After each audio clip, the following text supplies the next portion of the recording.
தானியேலின் புஸ்தகம் 10வது அதிகாரத்துல தானியேல் 21 நாள் ஜெபம் பண்ணுவார். 21 நாள் ஜெபம் பண்ணி தளர்ந்துருவார். 10வது அதிகாரத்தை பாருங்கள், 2வது வசனத்தை பாருங்கள். அந்த நாட்களில் தானியேலாகிய நான் 3 வாரம் முழுவதும் துக்கித்துக் கொண்டிருந்தேன். 3 வாரம்னா எத்தனை நாள்? 21 நாள். இப்ப 3வது வாரம் 21வது நாள் ஜெபம் முடிஞ்சது, ஆள் தளர்ந்தாச்சு. நம்ம ஜெபம் எல்லாம் முடியும் போது ஜெபம் ஃபயரா இருக்கும். ஜெபத்தை முடிச்ச பிறகுதான் சொல்லுவாங்க, பிரதர் உங்க செர்மன் அப்படி ஆனல் முடிச்ச பிறகு வந்து பாருங்க, எத்தனை பேர் தூக்கிட்டு போவாங்க. ஆமாம், சில நேரத்தில் அப்படிதான் இருக்கும். நம்ம ப்ரேயர் நம்ம எல்லாம் இங்கே தளர்ந்தாச்சு, நிற்க பலனில் முழங்கெல்லாம் அப்படி ஆடுது. கர்த்தருடைய தூதன் வர்றார், தொட்டு பலப்படுத்துகிறார்.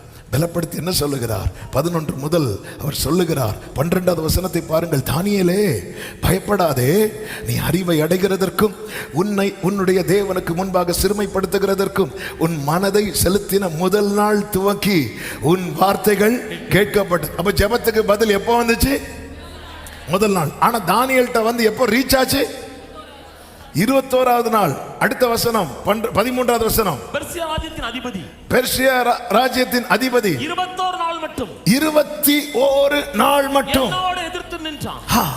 என்னோடு தானியேல் எவ்வளவு நாள் ஜெபம் பண்றார்?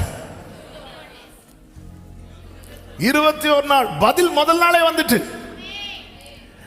எதிர்த்து நின்றான். ஆனா 12 கடைசியில் தூதன் என்ன சொல்றார் தெரியுமா? உன் வார்த்தைகளின் நிமித்தம் நான் வந்தேன். அதன் அர்த்தம் என்ன?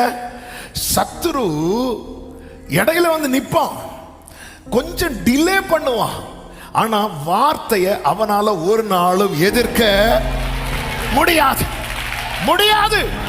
நம்புறவங்க நல்ல கைகளை சட்டி ஆமென்.